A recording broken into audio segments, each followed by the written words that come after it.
문재인 정부가 윤석열 당선인이 요구한 집무실 이전 예비비 중 360억 원을 먼저 의결했습니다. 신구 권력 간 대립은 한 곱이 넘긴 모습이지만 후속 협의와 인사 문제 등에서는 갈등의 불씨가 여전히 남아 있습니다. 장윤희 기자가 보도합니다.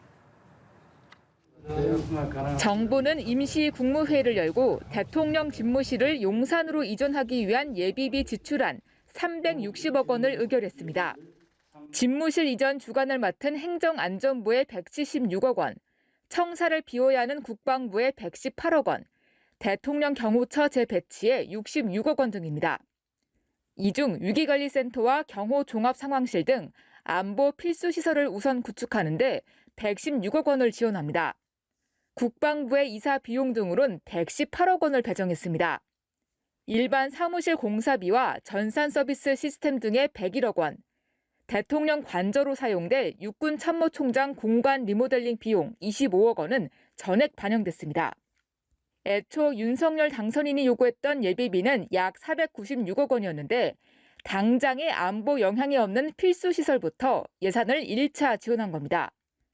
국방부 지휘부서와 합참은 이달 한미연합훈련이 완료된 이후 옮기기로 했습니다. 정부는 인수위측과 의견 조율과 협의를 통해서 예비비를 상정하게 되었습니다. 안보 공백 없는 순조로운 정부 이양에 협조하는 차원이기도 합니다. 이번 예비비 의결은 지난달 20일 윤 당선인이 용산시대를 야심차게 발표한 지 약 보름 만에 이뤄졌습니다. 발표 이튿날 청와대는 안보 공백이 우려된다며 집무실 이전에 급 제동을 걸었는데 당시 회동 지연과 인사 문제에 엮이며 신구 권력 파열음으로 이어졌습니다.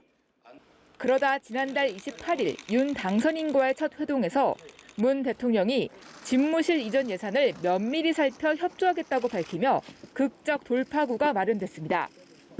양측 모두 집무실 갈등이 장기화되는 부담을 덜긴 했지만 추가 예비비 협의, 주요 보직자에 대한 인사권, 특수활동비 공개 문제 등에서 갈등의 불씨는 언제든지 다시 살아날 수 있습니다.